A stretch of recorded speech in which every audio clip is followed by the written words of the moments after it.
pesquisa, estou montando o meu grupo agora, nessa linha de internet das coisas e inteligência artificial.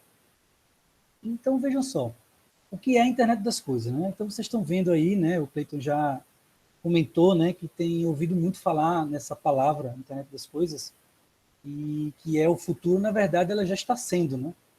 Já tem muita pesquisa nessa área, já tem muito investimento, já tem muitos protótipos e sistemas já funcionando em indústria, em empresas. E a gente vai falar um pouquinho mais sobre o que seria essa internet das coisas, né?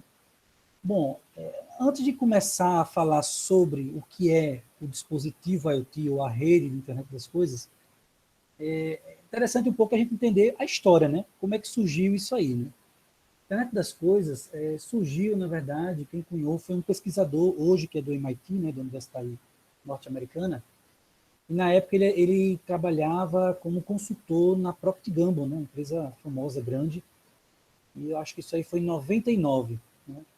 E ele estava trabalhando nessa área de estoques, né, nessa área de armazenar produtos, de tirar produtos e controlar os produtos lá em grandes armazéns. Então, já se tinha tecnologia RFID, né, a identificação por radiofrequência, aquelas etiquetas que vocês encontram, né, assim, muito comumente em supermercados, e ele pensava dessa forma, né, não, vamos tentar etiquetar aqui todos esses produtos, né, para a gente poder tentar identificar o que é que tem no armazém, o que é que tem no estoque, tal, de uma forma automática, né, sem precisar, digamos assim, o cara passar lá o código de barras em tudo, né. Só que aí, a tecnologia de identificação por radiofrequência, ela é muito simples, né? Ela é uma etiqueta, ela tem umas classes, né? A gente chama de classes, classe 0, classe 1, classe 2, classe 3, que é, na verdade, é a configuração do chip, né? Da etiqueta. Então, tem as etiquetas mais simples, que elas esperam receber um sinal, né? Ela tem uma pequena antena, ela recebe esse sinal, e com esse próprio sinal, ela processa internamente e manda um código, né? Que a gente chama de EPC código, né? Código EPC. E esse código é exatamente a ideia do substituto do código de barras, né? Ao invés de você ser leitor óptico, né? Você agora tem um códigozinho armazenado lá, numa memóriazinha naquela etiqueta, e aí a etiqueta manda esse sinal de volta para o leitor, né? que tem que estar naquela área, né? Que está próximo, né? Só que assim, é uma tecnologia que você só tem duas possibilidades, né? Ou você identifica o objeto, vamos supor, você anexa uma etiqueta dessa numa cadeira, e você agora vai ter lá um sisteminha no computador, né, no banco de dados, que vai ter dizendo, olha, código tal é igual a uma cadeira. E aí você associa, agora eu sei que esse tal código está na área e significa que é uma cadeira. Então você consegue localizar, né, identificar os objetos de acordo com a área daquele leitor que você colocou. Que é muito parecido quando a gente está no supermercado e a gente sai, né, com a etiqueta, passa por aqueles leitores que ficam nas portas, né? E se eles não desbloquearem aquele leitor, né, que geralmente é feito no caixa, né? Passa um sinal e bloqueia, aí vai apitar, né? E aí você vai ter que voltar para poder ver o que foi e tudo mais. Então, mais ou menos aquele mesmo sistema. E aí o Kevin Ashton, né, ele pensou, caramba, mas estou tendo um problema sério aqui, porque essas etiquetas eu apenas consigo fazer a identificação e, no máximo, a localização, né, de objetos.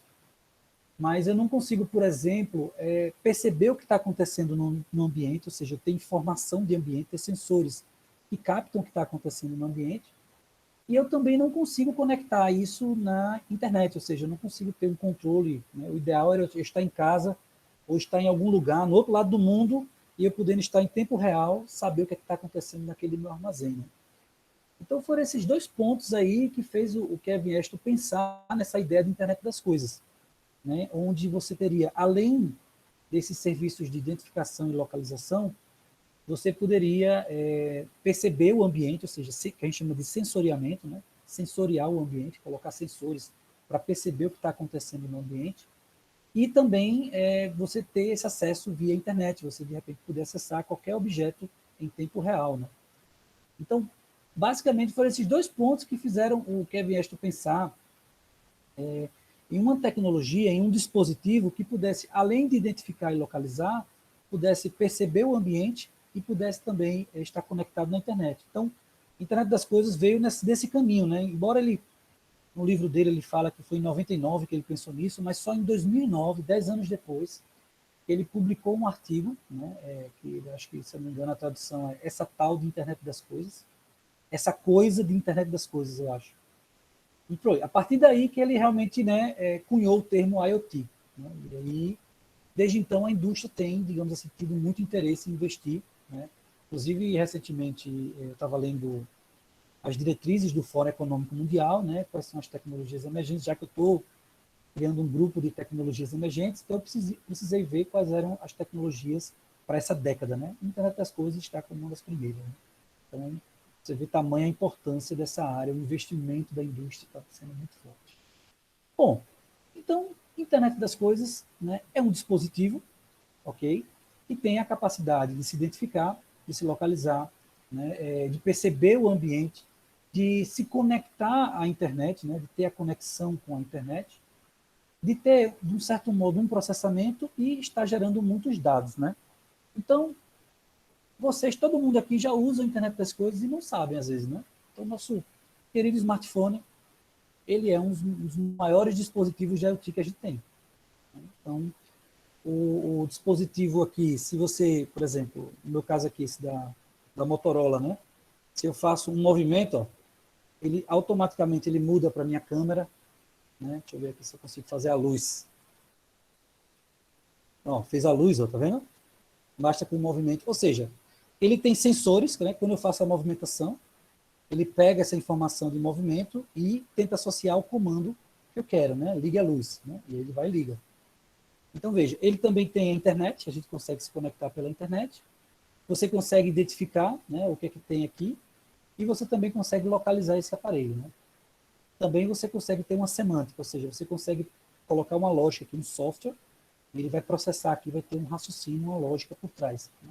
E ele gera muitos dados. Então, vejam, nós temos aqui, né, um dos maiores dispositivos IoT, né, e o que é interessante é que todo mundo usa, né, e está todo mundo, de um certo modo, conectado à internet com esse dispositivo. Então, tem muitas aplicações de IoT na área de smartphone, né, e são bem interessantes. Por exemplo, eu tive um aluno recentemente que desenvolveu um TCC sobre jogos sérios. Né? Jogos sérios são aqueles tipos de jogos que a gente quer criar uma habilidade, uma competência com o aparelho, com o jogo. Né?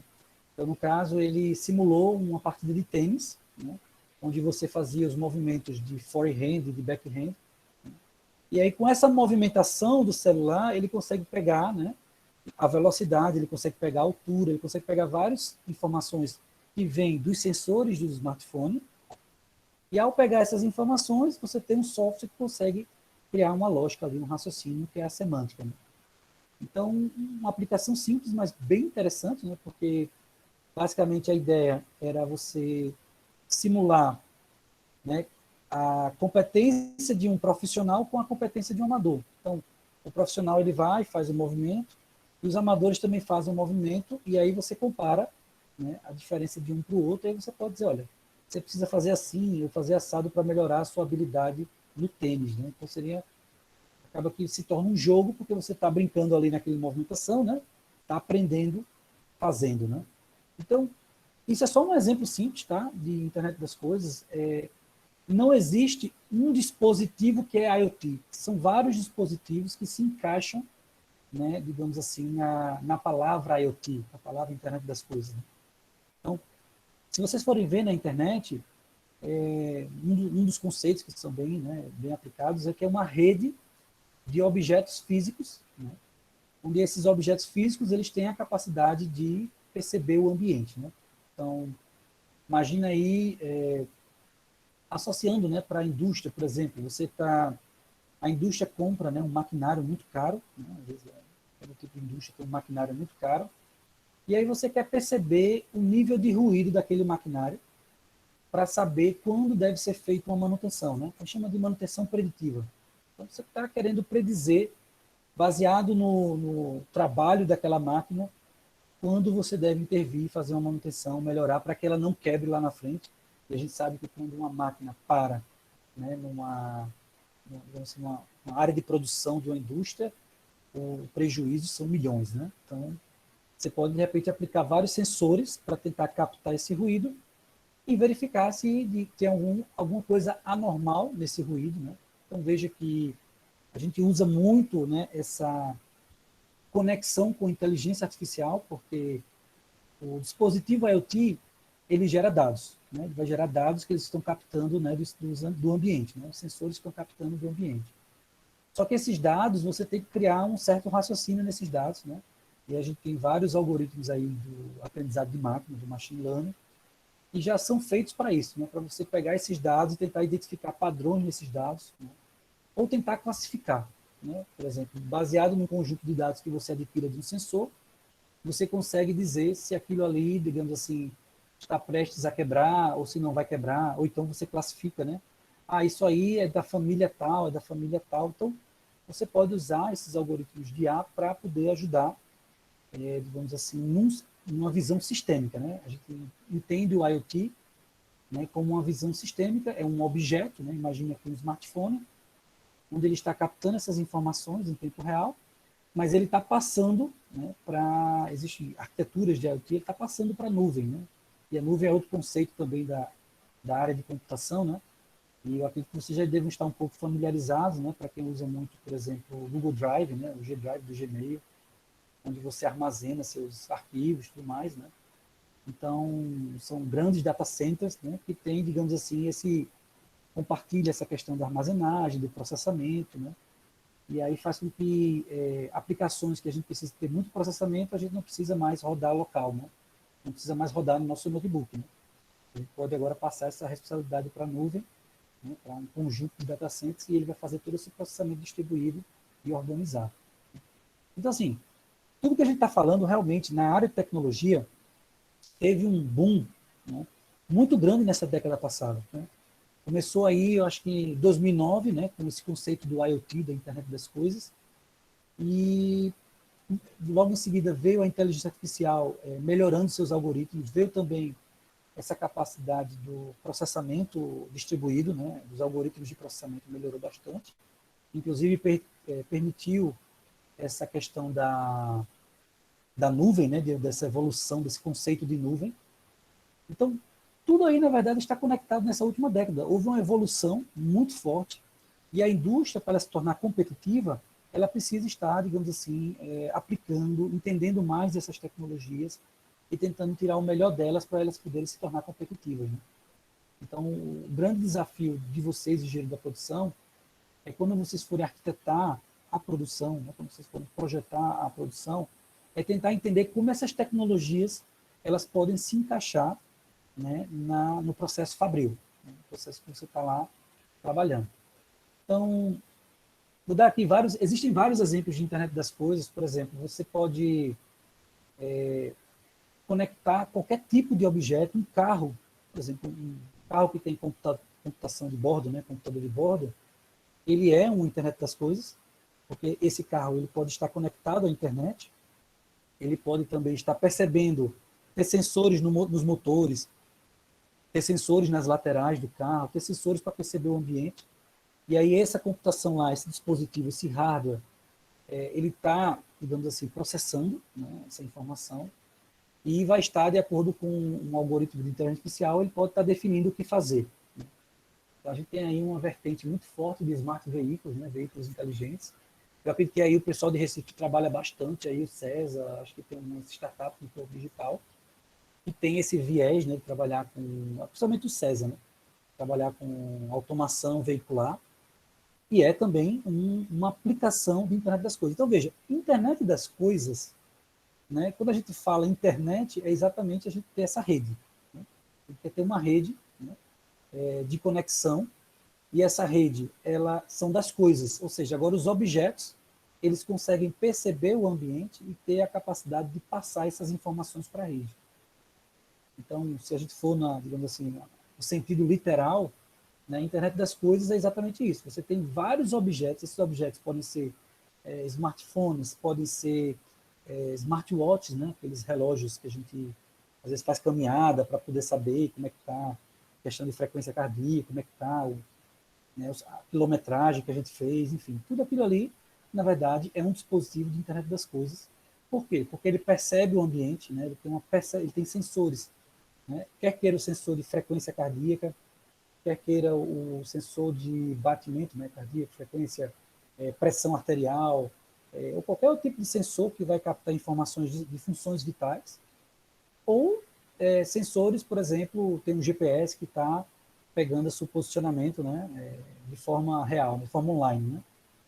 Então, isso aí são dispositivos de internet das coisas. Então, veja que o conceito é muito amplo, né?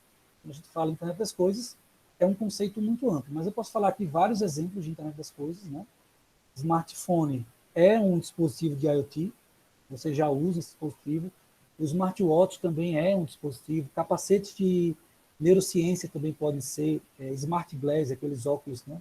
Que você tem, digamos assim, realidade aumentada também pode ser. Né? Então, tem vários e sensores que você pode conectar, né, em qualquer ambiente, por exemplo, um veículo, você tem lá um. Então, assim, para vocês entenderem, porque quando a gente fala de internet das coisas, não é apenas um ponto, né? É um sistema, né? Então, é um sistema que começa num hardware, certo? Esse hardware, ele tem um pequeno processamento, ou ele nem precisa ter um processamento, mas ele tem que ter sensores. Né? Esses sensores captam informações do ambiente, né? E eles repassam essa informação, ou eles processam local, e aí geralmente são dispositivos mais caros, né, mais complicados, ou da forma mais simples, eles passam para um servidor. Né? A gente aqui na área de tecnologia a gente chama de gateway. Né? É um servidor que vai conectar. Então, esse servidor, na verdade, ele vai organizar diversos dispositivos IoT diferentes. Então, por exemplo, ele pode estar num ambiente fabril, no ambiente de produção, ele pode estar capturando informações de saúde dos funcionários. Né? Por exemplo, se cada funcionário usa um smartwatch, você consegue saber a frequência cardíaca. Né? Se você tem aqueles headsets, né? Você pode também, esse headset, ele tem uma percepção do ruído do ambiente, está verificando se esse ruído está sendo danoso ou não. Você pode também ter esses smart glasses, né? Que são muito utilizados para realidade virtual e realidade aumentada, principalmente. E você pode também ter sensores espalhados no ambiente. Né? Então, no processo fabril, você tem um conjunto de etapas, e cada etapa daquela tem um conjunto de sensores, até mesmo para orientar os robôs que estão ali fazendo o processo automático, né? Vamos supor, os braços robóticos. Enfim, então, a internet das coisas começa com hardware, né? A arquitetura tradicional de internet das coisas que a gente trabalha, ele é uma arquitetura onde você joga todos esses dados para um servidor. Esse servidor organiza, né, esses dados, né, agrega esses dados e manda para a nuvem. Né? Quando eu falo nuvem, são, digamos assim, servidores em centros de dados. Né? Então, são prédios, né, estruturas físicas que têm centenas, milhares de computadores, né, conectados, né, e eles vão estar fazendo esse processamento distribuído. Tá? Então, estou falando por alto aí, pessoal, uma arquitetura, uma visão clássica aí de IoT. Né? Então, por exemplo, na minha área, IoT, eu fiz uma pesquisa recente sobre a internet das coisas na área de educação.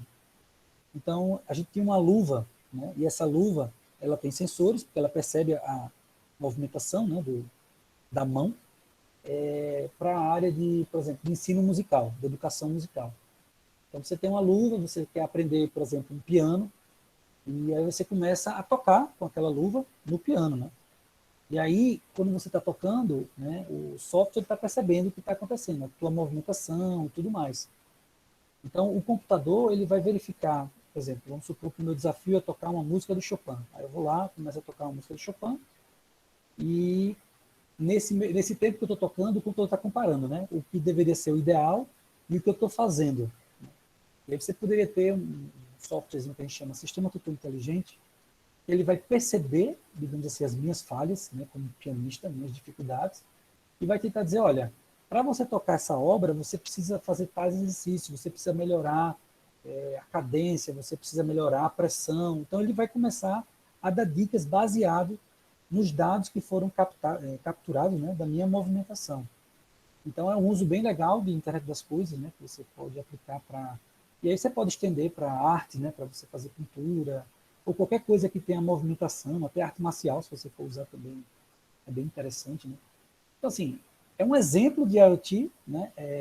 Quando a gente fala de internet das coisas, existem duas áreas predominantes, né, que é o que chamam de Cyber Physical System Cyber Biological System. Né? Então é um nome em inglês bonito, mas cyber é porque está conectado na internet. Né? Físico, porque ele pega, digamos assim, dados físicos. Né? Por exemplo, o nosso smartwatch, o nosso smartphone aqui, ele é um Cyber Physical System. Por quê? Porque isso que eu estou fazendo aqui de movimentação é físico, certo? Ele pega aqui, ó, que ele liga a luz, isso aqui é físico. Então, ele é um Cyber Physical System. Agora, por exemplo, um smartwatch, ou vamos supor aqui, embora esse aqui não está conectado à internet, né? Medidor de pressão arterial que está conectado, aqui ele já se configura como um Cyber Biological System, né? Porque ele pega dados biológicos, né? Pega dados de funções vitais para poder, digamos assim, ser utilizado posteriormente. Então, veja que, quando a gente fala de IoT, a grande sacada é a captura. Ele precisa capturar dados, certo? Ele pode identificar, se, por exemplo, se ele está lá anexado, né, ou não só acoplado, né, porque a ideia de acoplado é a etiqueta RFID, né, que a gente acopla no ambiente.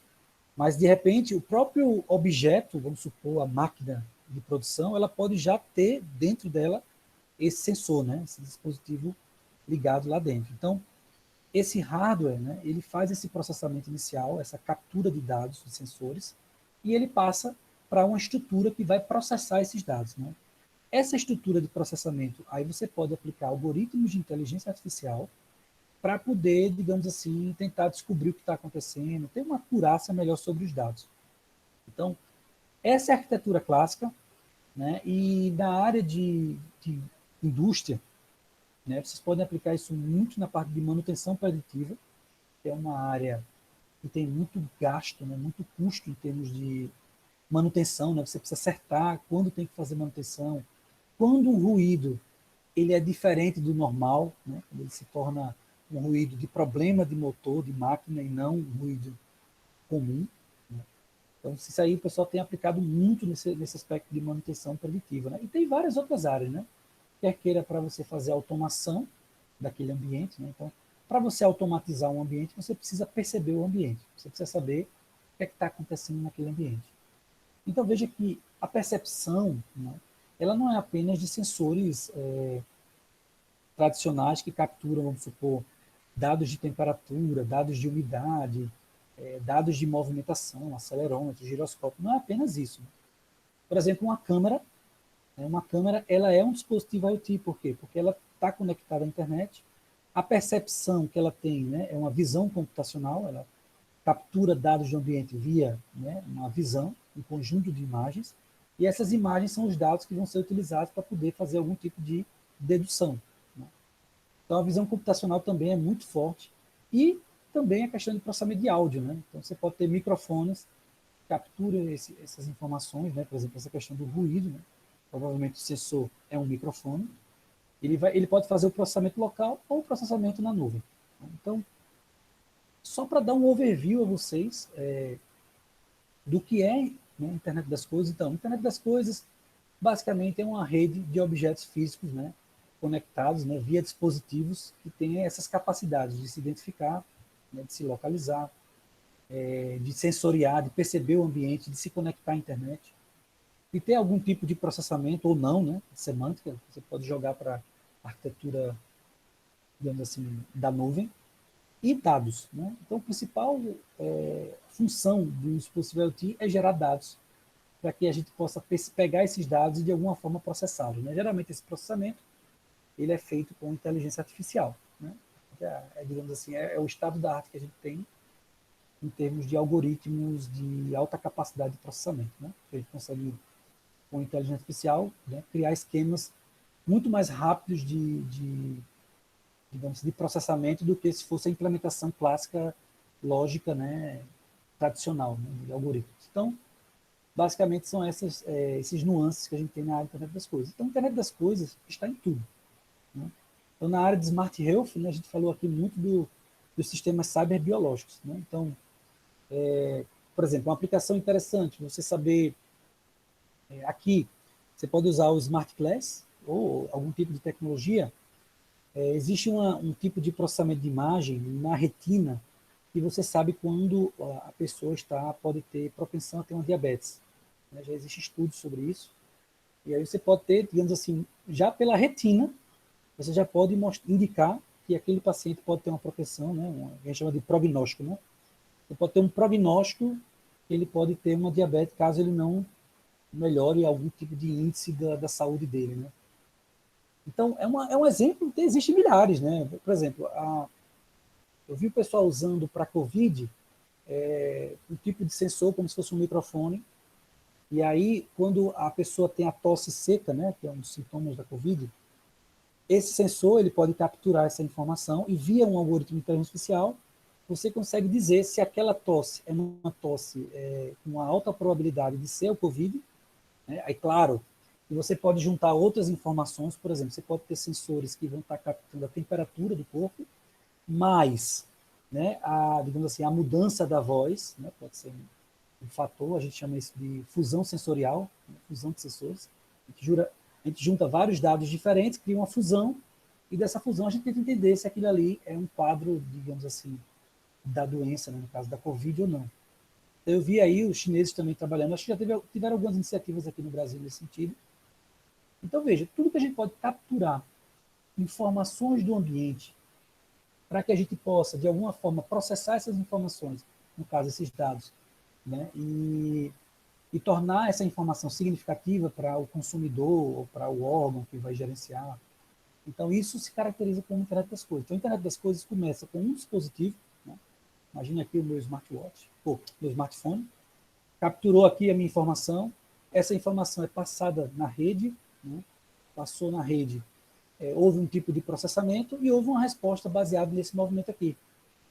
Vamos supor que seja uma notificação, um exemplo aqui de aplicação, né? Quando eu faço um movimento específico, eu indico que eu estou em perigo, por exemplo, vamos supor. Então, essa informação ela pode ser passada para uma central de polícia, né, e a polícia perceber que esse padrão que eu fiz, essa movimentação, né, indica que é um problema, e ela pode, né, automaticamente, a polícia pode ser enviada para tentar ver se isso foi um problema ou não. Né?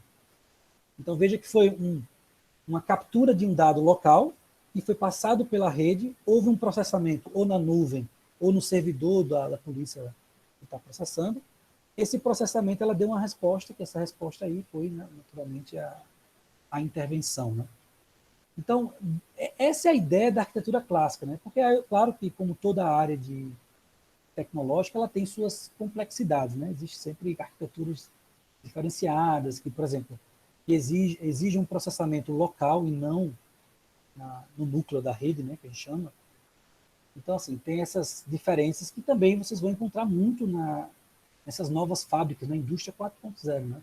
Então, a indústria 4.0 ela é um conceito que veio dos alemães e basicamente né, a gente pensando aí na história da indústria, né? A indústria 1.0, né, foi aquela primeira na verdade que nem existia indústria, era a parte mesmo de a construção mesmo têxtil, né, aquela coisa bem manual, tal.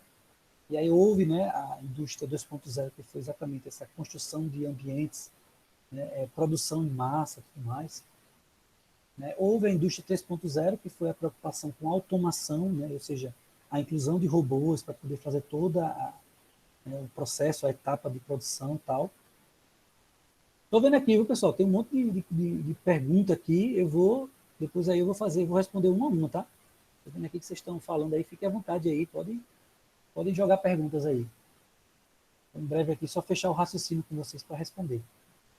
E a indústria 4.0 é exatamente essa, é a inclusão dessas tecnologias emergentes. Né? Então, é a inclusão de inteligência artificial, é a inclusão de internet das coisas, é a inclusão da engenharia de sistemas, e tem outras áreas também. Mas, basicamente, né, e a inclusão do Big Data, né, que é essa grande capacidade de processamento de dados. Então, são essas áreas de tecnologia que, digamos assim, a máxima de uma indústria 4.0. É um conceito que tem crescido muito, acredito que Pernambuco, né, tem um potencial imenso de aplicar a indústria 4.0. Eu acredito que já devo estar automatizando em algum nível, né, aí com o Porto de Suape e tudo mais. Aqui, a gente está tentando movimentar, né, o mercado, a indústria local. A gente já tem algumas parcerias, né, de indústria. E a ideia é tentar criar esses projetos na indústria, né? Aplicar essas pesquisas na indústria exatamente para poder torná-las mais competitivas. Né? A gente sabe que hoje em dia você não pode, digamos assim, deixar de inovar, né? Senão você está realmente você está numa economia que as coisas avançam, né, de uma forma absurda, muito rápida, né? Você precisa estar sempre à frente com esse potencial de inovação, criando esse diferencial de competitividade. Né? Então, a gente tenta estimular aqui como pesquisadores, né, no nosso centro de pesquisa, tenta estimular essa indústria local a inovar, né, mudar um pouco essa cultura e tentar se tornar competitiva. Então, eu falei muito por alto aqui, tá? Tem áreas, vocês que vão trabalhar na indústria, né, vocês que vão fazer essa, não só na indústria, né, também nas empresas, né, com certeza vocês vão se deparar com equipamentos de internet das coisas, quer queiram câmeras, quer queiram microfones para captar algum tipo de informação, quer queiram sensores espalhados no ambiente para poder perceber algum tipo de situação, né? Por exemplo, você pode ter sensores para perceber questão de temperatura, umidade, dependendo do ambiente, se for um ambiente perigoso, nocivo ao ser humano, aquilo ali, aquelas informações podem evitar, né, o ser humano ser exposto a um tipo, ou até mesmo uma radiação, alguma coisa assim. Pense numa indústria nuclear, né, numa planta nuclear. Então, assim, tem muita utilidade, né? Mas basicamente são hardware que tem processamento, né? Esse processamento manda para uma rede, geralmente ele manda para um servidor, para a nuvem, ou ele pode ter uma capacidade de processamento local e capta dados, né? E esses dados são passados e são aplicados algoritmos de inteligência artificial. Então é muito, inclusive o conceito, né, internet das coisas, tem que também é o internet das coisas inteligentes, né? Que é o IoT. É quando você junta a inteligência artificial com a internet das coisas, né? Principalmente quando esse dispositivo é um processamento local. Quando é que isso é importante? Por exemplo, nessa arquitetura tradicional que eu falei para vocês, todos os dados vão estar sendo captados em tempo real e vão estar sendo passados via rede de computadores para uma nuvem que pode estar lá, vamos supor, lá no Japão. Mas muitas das vezes você está passando muitos dados, né, de uma situação que você vai ser só realmente importante para você quando houver, digamos assim, uma mudança. Tipo, geralmente esses dados são capturados, são dados normais, né, de coisas que estão acontecendo de forma normal, eventos normais, vamos supor, numa fábrica, e em algum momento do tempo aconteceu um problema. Né, parou de funcionar alguma coisa, um ruído mudou, a partir daí esse dado se torna importante. Então veja que você vai estar alimentando, criando um grande banco de dados, mas você não vai estar processando esses dados, não vai estar utilizando esses dados. Então uma forma de você trabalhar isso é criar um processamento local, onde o dispositivo ele vai processar, né, você tem um algoritmo de inteligência artificial, e quando houver realmente a mudança, quando houver algo suspeito, é que ele vai repassar isso aí para a nuvem. Então você vai ter um consumo aí de largura de banda, ou seja, um consumo do uso da rede, né, muito forte, um consumo também energético. Por quê? Porque esses dispositivos eles são, que a gente chama de constrained device, né, dispositivos que são restritos de energia. Então, não são dispositivos plugados, né, na energia elétrica. Né? Então, esse é um problema, né, que a gente tem, que é exatamente a gente tem que economizar o máximo de bateria. É como a nossa bateria aqui do smartphone. Se a gente ficar usando, uma hora cai. Se a gente não tiver um carregador, a gente não consegue utilizar mais. Né? Então, essa é uma forma de a gente ter esse processamento local, né? Vai aumentar um pouquinho, né, a carga de processamento, mas em contrapartida, a gente só passa para a rede quando realmente há uma mudança em alguma coisa. Então, veja que eu estou falando aqui bem por alto das formas que a gente pode fazer a internet das coisas. Né? Então, você tem esses caminhos que podem ser seguidos, mas, basicamente, na área de produção, na área de empresas, digamos assim, a alocação de dispositivos que têm sensores que capturam informações do ambiente e que usam esses dados para algum objetivo. Né? Então, aqui, por exemplo, nas Smart Cities, né, na ideia de Smart Cities, você pode ter semáforos inteligentes. Então, você pode ter um semáforo que vai perceber o fluxo, pode ter até uma câmera que está percebendo o fluxo e tudo mais, e baseado nessa percepção, ela pode alterar, digamos assim, os tempos do sinal. Né? Geralmente, hoje é uma coisa bem, né, analógica, né? Então, o sinal verde vai ficar 2 minutos, o sinal vai ficar 1 minuto vermelho. dependendo do fluxo, né? Há um estudo, naturalmente, né? Há profissionais, engenheiros, que estudam, né? Tal, e colocam baseado nisso. Mas e por que não isso se tornar dinâmico? Né? De acordo com o fluxo, isso se adapta. Né? Então, isso pode ser feito com um sistema de dispositivos IoT. Né? Pode aplicar esses dispositivos. Claro que o IoT, por si só, ele só processa, ele só capta dados. Né? Quem vai fazer o processamento inteligente provavelmente são algoritmos de inteligência artificial. Né? Por isso que vocês estão ouvindo muito falar de IoT, provavelmente de inteligência artificial, porque realmente é o que aqui na área de computação é o que está na fronteira do conhecimento. Bom, eu acho que eu dei uma resumida, né, do que seria a internet das coisas. Eu vou dar uma lida agora nas perguntas, né, para começar a responder. Fiquem à vontade aí.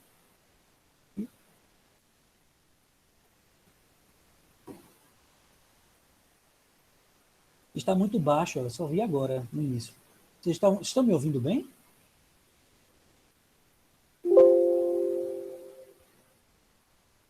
Aqui tava bom o som. Ah, pronto, perfeito. Perfeito, Glaucio. Essa pergunta é muito boa. Assim, com esse estudo do Fórum Econômico Mundial, né? Então, o Fórum Econômico Mundial é, digamos assim, um dos maiores órgãos, né, que estudam o impacto econômico das tecnologias, né, no cenário global. E a gente está vendo aí que eles listaram, né? E a primeira foi inteligência artificial, a segunda foi a internet das coisas. Então, são as duas aí, digamos assim, mais importantes para essa década. Então, é fundamental vocês já estarem por dentro desses conceitos, né? Essa revolução 4.0, ela é uma revolução assim que está acontecendo cada vez mais a necessidade de você utilizar essas novas tecnologias, porém ainda está de uma forma muito lenta aqui no Brasil. Certo? Eu ainda estou, particularmente, isso eu falo porque eu tenho colegas que também atuam mais nessa área industrial, eu estou vendo que o ecossistema nosso ainda está muito lento. Ele não está conseguindo incorporar, digamos assim, essas novas tecnologias, esses novos projetos, né, de inovação tecnológica na indústria. A gente está perdendo muita competitividade, Glaucio, e isso aí eu acho que é uma oportunidade para vocês, engenheiros da produção, né, vocês que vão estar, digamos assim, no futuro, projetando, né, ou a parte da produção da indústria, ou a parte da organização da empresa, vocês já estarem antenados com essas tecnologias. Né? Existem muitos cursos bons, né, na área de indústria 4.0, internet das coisas, cursos que vocês não precisam ser cientistas da computação, é uma coisa mais mesmo geral. Né? Por exemplo, tem esses cursos MOOC, né, que a gente chama desses cursos abertos massivos, né? Por exemplo, Coursera, tem a Udemy, tem a edX, eu acho, que é de Harvard. Então, tem vários MOOCs, cursos MOOCs, que estão... Inclusive, tem um aqui do Brasil, não lembro o nome, mas tem um no Brasil também, que acho que é da Unicamp, é da USP. Então, você tem vários cursos que isso aí pode enriquecer o aspecto de treinamento de vocês. Né? Assim, da parte do Coursera, eu estou, inclusive, pagando, fazendo alguns cursos, né? Eu estou sempre também me atualizando, e eu vejo que tem essa área de Business Intelligence, né? Então, a inteligência de negócio, né? Você tem a aplicação de inteligência artificial, mas o foco não é só inteligência artificial, né? Tem também da questão do processo de negócio ser inteligente, então tem toda uma área assim bem interessante, né? Que é o que vocês já devem ser o desafio que vocês têm, né? De vocês tentarem criar ali um fluxo balanceado e contínuo de tecnologias, pessoas e processos. Né? Então, essa tríade aí que vocês usam na organização das empresas, então vocês precisam ter processos, digamos assim, contínuos, né? Sempre estar melhorando os processos, as pessoas devem estar bem preparadas, né? Bem capacitadas e treinadas, e as tecnologias, vocês devem estar utilizando essas tecnologias de ponta para vocês poderem estar, digamos assim, à frente, né? Da competitividade. Né? Então, nesse cenário aqui que você perguntou, como devemos direcionar a carreira, pesquisas e as qualificações para o futuro? Eu acredito que os cursos, se vocês puderem fazer um curso MOOC, eu acho que já abre muito a cabeça. Sempre se preocupe em primeiro ter uma visão geral, né, que a gente chama de big picture, né, uma visão global da área, o que é Revolução 4.0, o que é Indústria 4.0, entender. Né, claro que essa palestra aqui falei muito por alto, tem muito mais conceitos para vocês entenderem, entender um pouco da IA e um pouco de BI. Eu acho que esse é o primeiro passo. E depois você começa a buscar esse tipo de especialização, né? Que pode ser, já vi algumas especializações lato sensu, né? Na área de Business Intelligence, né? Inteligência artificial. Eu acho que tem uma forma também, que é um caminho mais árduo, mas eu acho que é importante, se destaca muito, diferencia muito do profissional, é vocês fazerem uma especialização ou até mesmo um mestrado na área de computação. Né? Então, aqui, por exemplo, a gente tem exemplo na área de Smart Health, de médicos, né? Médicos formados, que já atuam em hospitais, cirurgiões e tal, e eles estão fazendo um mestrado em computação aqui, exatamente porque eles querem unir, né, esse conhecimento aí da medicina e da computação. Eu, particularmente, estou seguindo o caminho contrário, né? Eu estou me especializando em medicina. Assim, eu não faço medicina, mas por eu estar trabalhando com projetos de Smart Health, eu preciso entender como é que funciona, né? Então, por exemplo, trabalhar com prognóstico médico, né? Dado que você tenha um câncer em determinada área, qual é a probabilidade daquele paciente ir a óbito nos próximos 5 anos, nos próximos 10 anos? Então, você tem que estudar vários fatores clínicos do paciente, então você tem que entender como funciona, você tem que realmente ser um pouco médico para poder entender como é que você vai limpar os dados, né? Ter todo um processo que a gente chama de mineração de dados, né? Data mining, onde você vai organizar, vai limpar, para você poder fazer esse processamento, usar um algoritmo de machine learning, de inteligência artificial. Então, eu acho que, assim, o que eu acho que é muito legal, principalmente a área de vocês, assim, de engenharia da produção, é aplicável para muitas coisas. Por exemplo, eu aplico muito das metodologias de administração, que eu acredito que vocês também utilizam da engenharia da produção. Eu aplico muito nas minhas salas de aula, né? Eu trabalho com salas de aula ativa, né? Com Active Learning. Eu aplico muito a questão de 5W2H, PDCA, até mesmo Six Sigma, o Balance Scorecard eu utilizo muito para meu planejamento estratégico e para o planejamento dos alunos. Então, veja, eu aplico muitos conceitos de administração em sala de aula, em educação. Então, veja que o que eu acho legal é da multidisciplinaridade, é isso, né? A gente pode aplicar, engenharia da produção tem muita coisa legal que pode ser aplicada em várias áreas. Então, eu acho que vocês têm uma oportunidade ímpar, porque a revolução 4.0 está começando no Brasil, ainda está de uma forma muito incipiente, né? A gente tem aí a Embrapi, é um órgão que está, digamos assim, apoiando, né, fazer essa inovação entre centros de pesquisas e empresas. Eles estão fazendo esse intermédio, mas ainda é muito pouco. Ainda é muito pouco. A gente teve até uma live recentemente com o diretor da Embrapi, né, um dos gestores lá. Ele tem falado que assim, tem melhorado muito essa aproximação, né, pesquisa, empresa e governo, mas ainda de uma forma muito incipiente. E aí vocês têm uma oportunidade ímpar para vocês poderem ser pioneiros nessa área. Então, para ser pioneiro nessa área, você vai precisar realmente se qualificar muito forte nesses quesitos aí que o Glaucio falou, né? Indústria 4, inteligência artificial, internet das coisas, né? E business intelligence. Então, eu acredito, Glaucio, que você pode começar de uma forma abrangente e depois você ir se especializar, né? Buscar mais esse conhecimento. Eu acho que é uma forma bem interessante aí para você se qualificar. Mas não deixem de fazer isso, porque vai ser o diferencial de competitividade de vocês.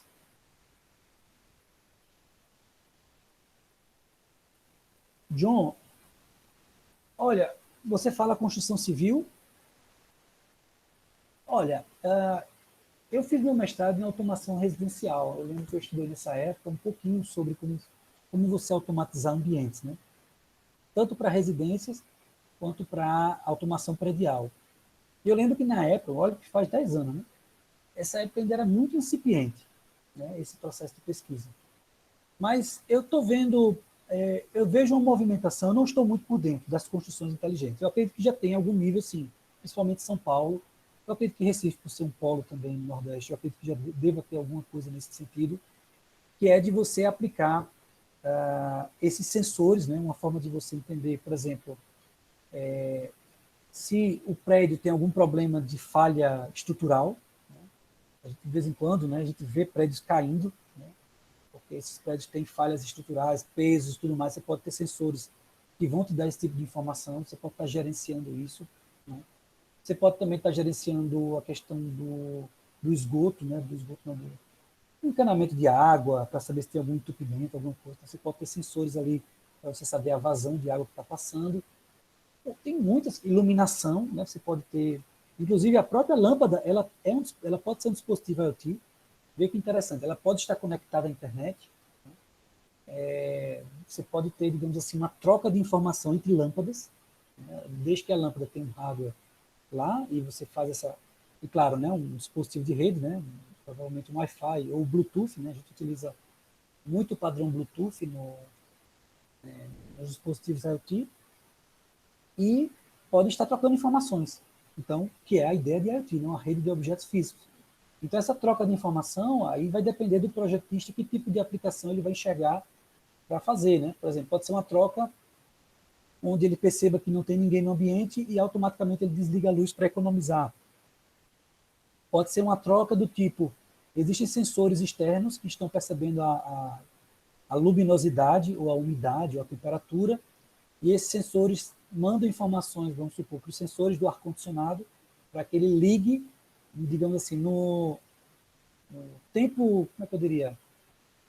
A temperatura adequada, né? Se é 21, se é 22 graus, se é 23, se é 18, baseado com informações de fora.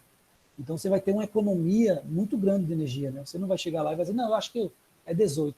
Mas, na verdade, pela temperatura externa, seu ambiente era para estar em torno de 21, 22 graus, enfim. Tem muita coisa interessante, né? Com essa questão da luminosidade. Você pode também... Eu lembro que em automação residencial, isso, pessoal, eu estou falando de automação residencial porque eu particularmente trabalhei com isso, mas podem tranquilamente projetar para o cenário fabril, para o cenário de indústria, né?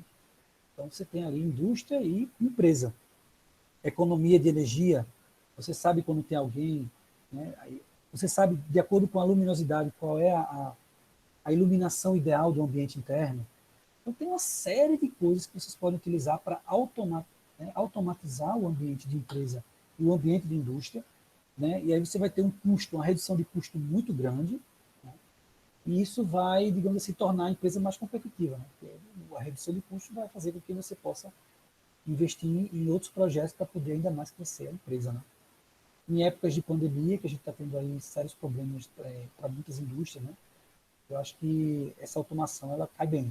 Embora, cara, a gente sabe que a automação ela tem um custo, né, para ser implementada, para ser colocada e gerenciada, e existe um retorno de investimento sobre isso, né? Então, geralmente, essa automação, não sei dizer, mas 1 ano, 2 anos, eu acho que é um retorno de investimento. Então, a pessoa que vai investir, ela tem que entender que não, nem sempre é imediato, né? Ela vai ter o benefício imediato, né?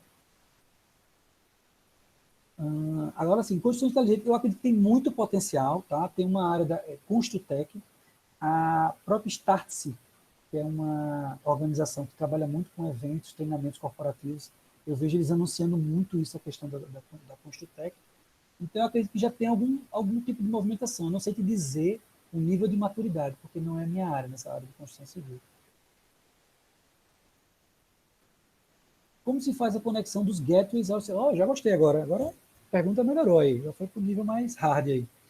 Então, bom, isso via protocolo de rede, né? Então, é uma rede clássica, você vai pegar esses dispositivos. Você tem N dispositivos, tá?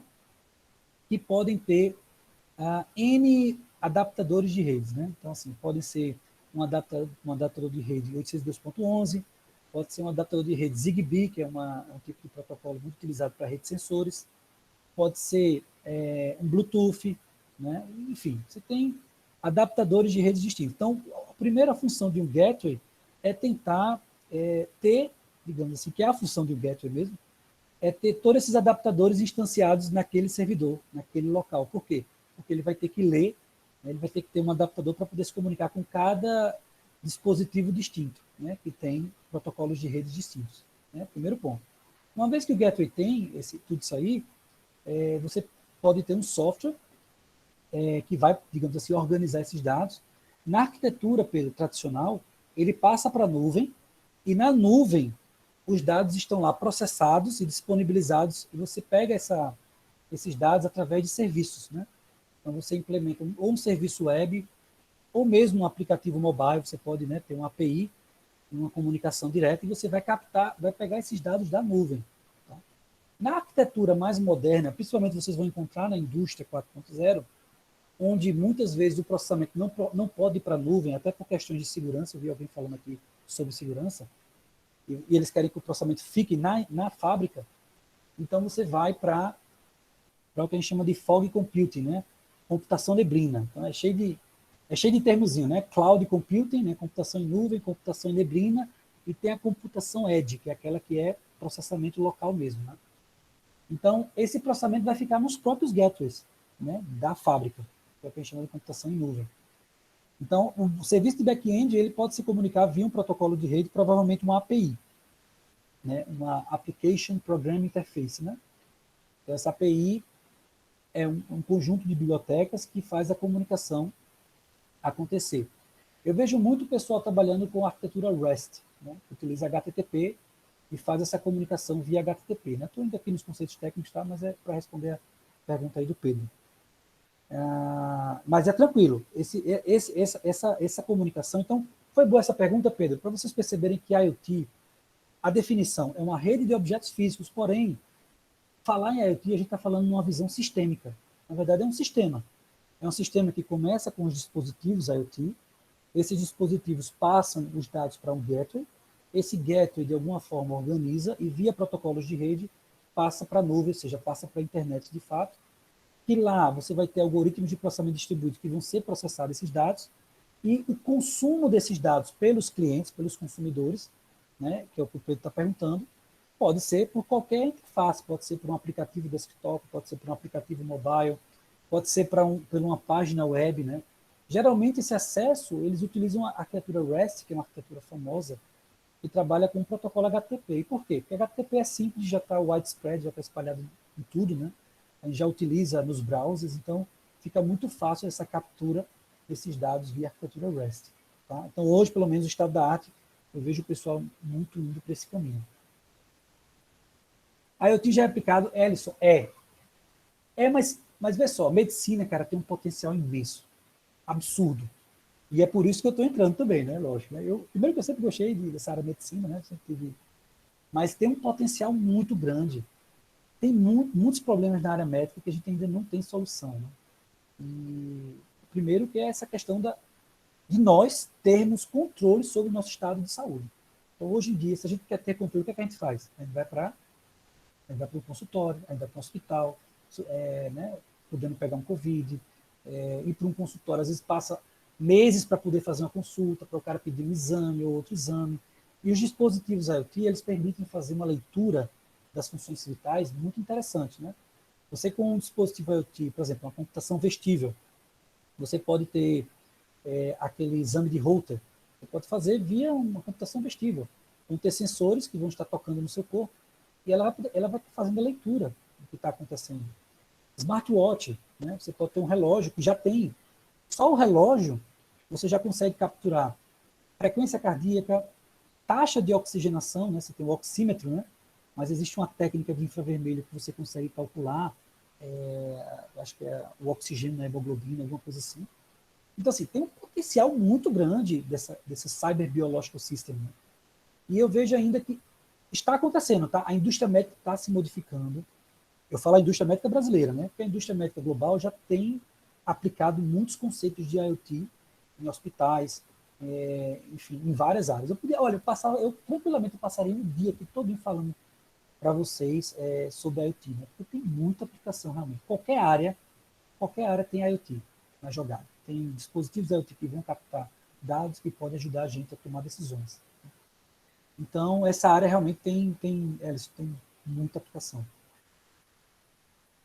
Para cirurgia, sim, é importante, tem sim, com certeza deve ter. Por exemplo, você pode ter, por exemplo, a própria, o cateterismo, né, alguma coisa assim. O cateterismo não, vamos supor a endoscopia, né? Você coloca lá uma câmera para ver como é que está a sua condição do seu estômago e tudo mais, né? Então isso aí já essa câmera, se ela estiver conectada à internet, você vê que interessante. Dispositivo tradicional, você bota, aí ele vai lá, vai tirar fotos, né? Essas fotos vão ser passadas para, né, vão ser impressas, e ali o pessoal vai entregar para você, digamos assim, as imagens, né, de como é que está seu estômago. Beleza. Esse é o processo tradicional. Agora, olha o processo conectado à internet. Ele vai, tira várias fotos e busca na internet pessoas que tenham um padrão parecido com o seu. Tá? Então, vai buscar um cenário de bilhões de pessoas, lógico, né, tem que ter toda essa comunicação, ele vai buscar pessoas que têm um padrão parecido. Se você estiver tendo um princípio de uma gastrite, ou um câncer, ou alguma doença mais séria, o câncer é a doença mais séria que tem, né? Basicamente você vai comparar e você já vai saber, via algoritmo de inteligência artificial, que o que você tem é sério, que é um problema e tudo mais. Você tem controle sobre isso. Né? É claro que existe outro problema, né? Que é até que ponto os algoritmos de IA são confiáveis. Aí já é uma discussão, e aí a gente está trabalhando com questões de interpretabilidade e tudo mais. É uma discussão bem interessante. Né? Mas independente disso aí, vamos supor que seja que é confiável, geralmente tem uma acurácia muito boa. Então você consegue comparar em tempo real o teu organismo com vários organismos no mundo todo. E aí você consegue saber ter muitas informações. Por exemplo, você pode tanto para diagnosticar um problema, ou para prognóstico, né? Ou seja, para você tentar prever um problema. Caramba, o teu estômago está de um jeito que se você não resolver, se você não equilibrar ele, daqui a X tempo você pode desenvolver uma série de doenças. Né? Uma série de doenças. Então, esse nível de captura de dados, conexão com a internet, permite você ter esse tipo de processamento. Você aplica IA, compara, né, com várias imagens de pessoas com perfis parecidos, aí você tem uma comparação do seu perfil e tal. Então, é muito rico essa área de trabalhar. E tem pouca gente trabalhando ainda.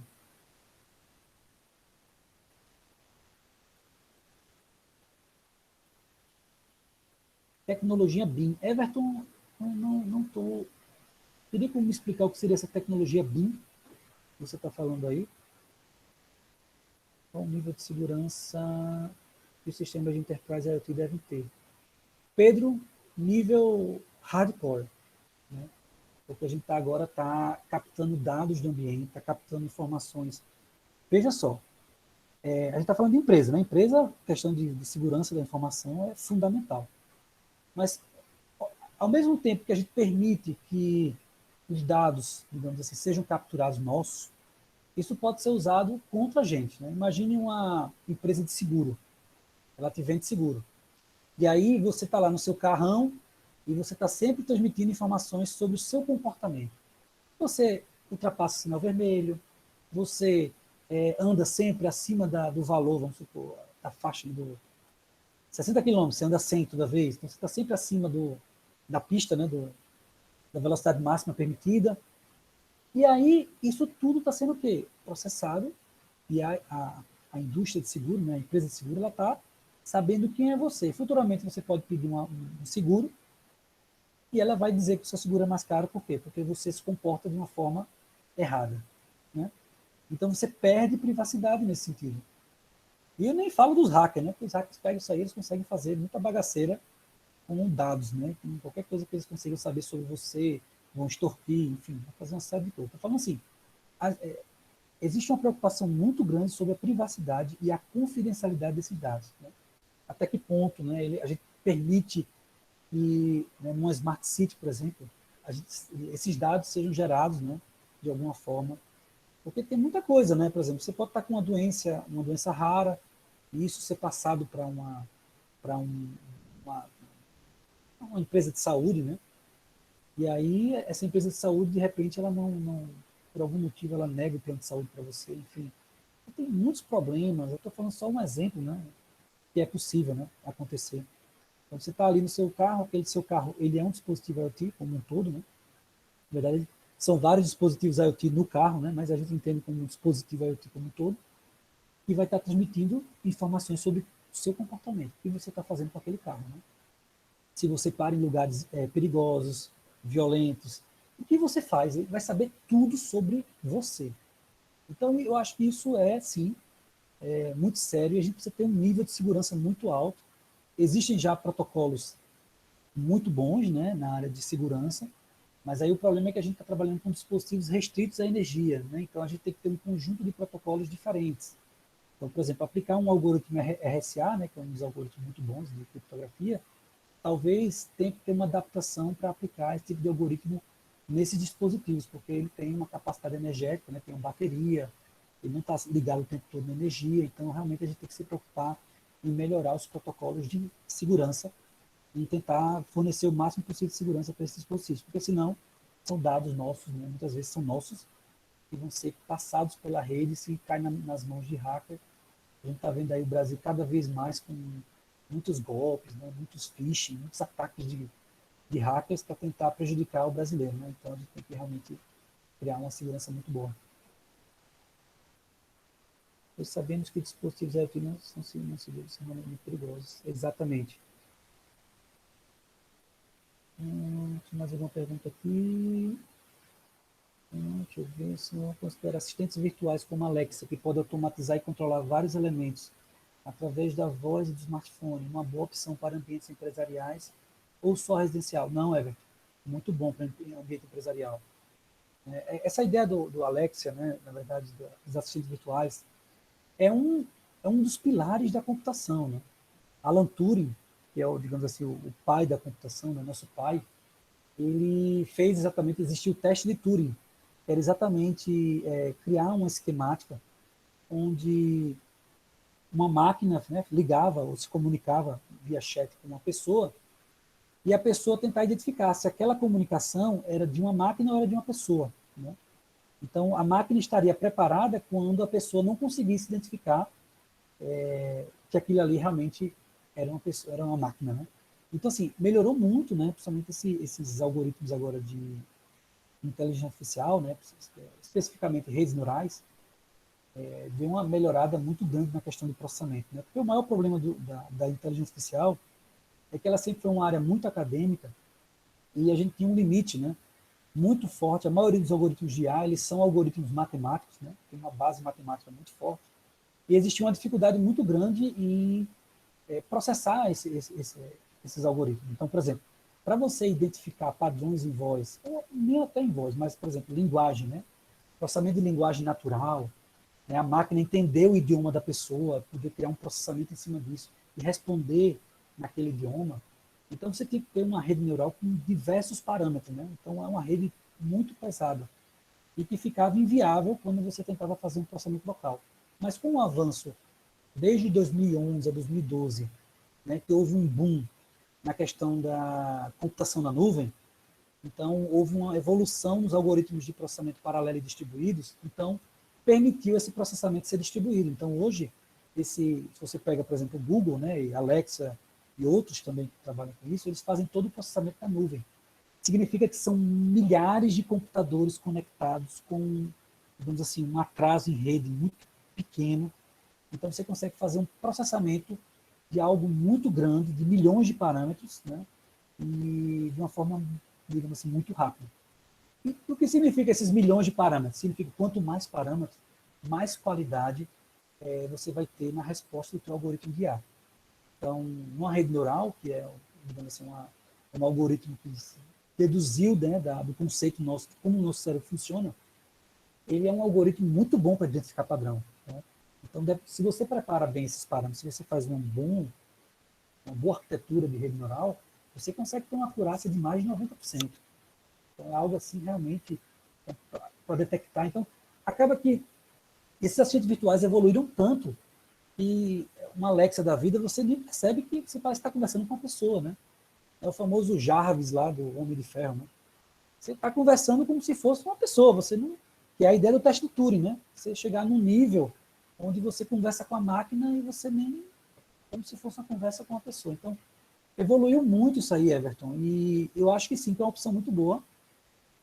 Também tem um lado chato, né? Que você está vendo muita gente também está usando, aí às vezes fica ligando, né? A ligação é um assistente virtual, né? E às vezes você quer conversar e tem que falar pelo computador, tal. Ainda precisa melhorar muito, né? Mas eu acho que no geral sim, se você souber, inclusive existe uma evolução tão grande que eu acho que até hoje, assim, se você utilizar lá os frameworks da Google, né? do Google, né? Por exemplo, o TensorFlow, o Keras, o Python, o Keras e o TensorFlow. eles são muito bons, é impressionante, eu sou um pesquisador de IA há muitos anos, IA tem uma complicação e você chega lá em 5 linhas, você escreve 5 linhas lá no framework lá, você já tem uma inteligência artificial funcionando com uma acurácia de 90%. Algo assim ficou muito fácil fazer IA, né? E aí isso é bom, porque ao facilitar também permite não apenas ser uma exclusividade de nós, cientistas da computação. Vocês podem muito bem aprender, fazer um curso básico de Python, né, com TensorFlow, e vocês podem fazer muitas coisas legais, né? Inclusive ficarem milionários, com certeza.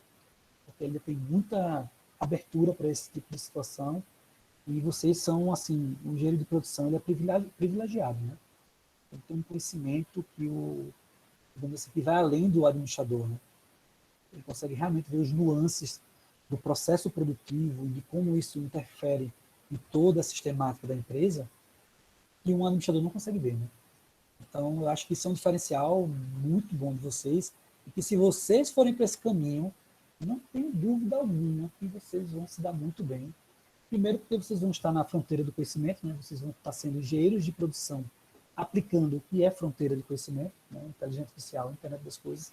Segundo, parece complicado, claro que tem complicação, é óbvio que tem, mas não é tão complicado como vocês pensam. Hoje, se vocês quiserem agora fazer um curso de Python e TensorFlow, vai lá no Coursera, curso básico, ou então numa plataforma free, vai lá, faz um curso básico, você já consegue fazer um pequeno algoritmo, uma pequena implementação de IA para a indústria.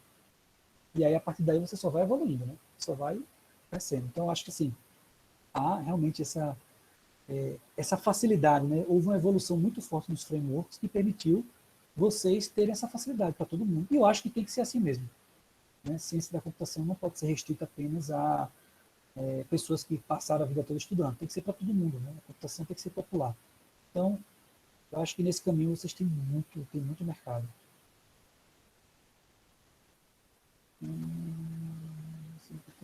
bom. Bom, pessoal, é isso. Vocês têm mais alguma curiosidade? Eu não sei se eu tenho tempo, eu não sei quanto tempo foi alocado, Cleiton e Vinícius aí, eu estou um pouco, não sei se eu estendi o tempo de vocês.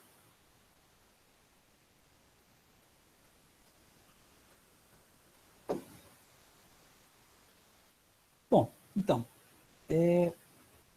fixando aqui o que a gente conversou, né, fazendo um resumo. Internet das coisas são objetos, né, são dispositivos, são hardware e software, né, não é apenas hardware, né, que a gente chama de integração hardware-software.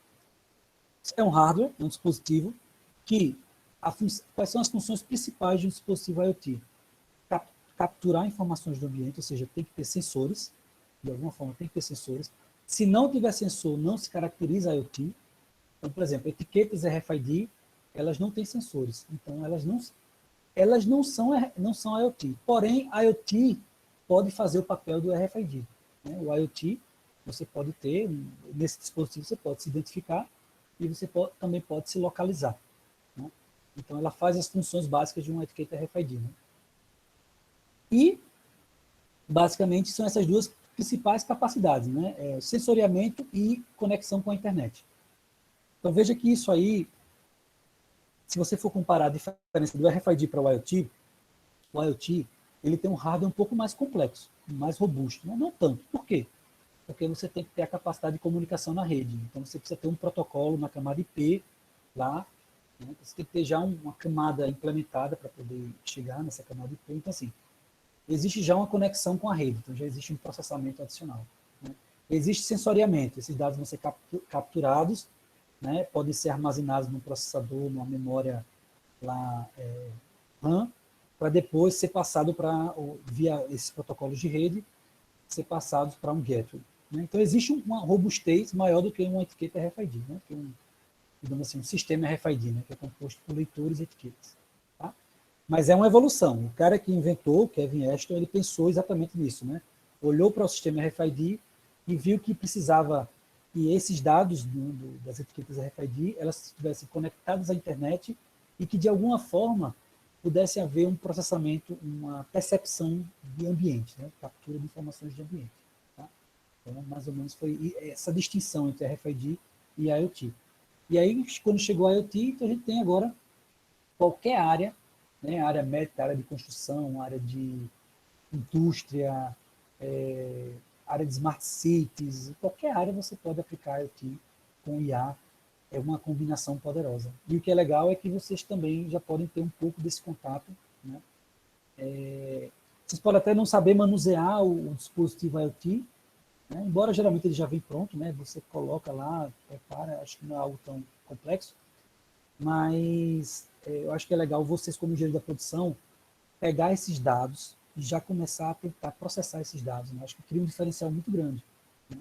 Esse processamento vocês podem aprender, né, com a linguagem Python, já é uma linguagem muito fácil de programar, e não só por ser fácil, mas principalmente por ter uma boa lista de frameworks, né, que são bem reconhecidos para inteligência artificial. Né? A gente tem aí o TensorFlow, né, TF, e o Keras, Keras. Né? Também que está dentro do TensorFlow. O TensorFlow é um framework da Google que realmente facilitou muito a vida de quem quer fazer uma implementação utilizando inteligência artificial. Tem algoritmos que são muito simples, assim, de IA, por exemplo, árvores de decisão. É uma árvore de decisão, como a gente pensa mesmo. Você vai criando uma árvore para tomar decisão e tal. Existem outros que são mais complexos, né?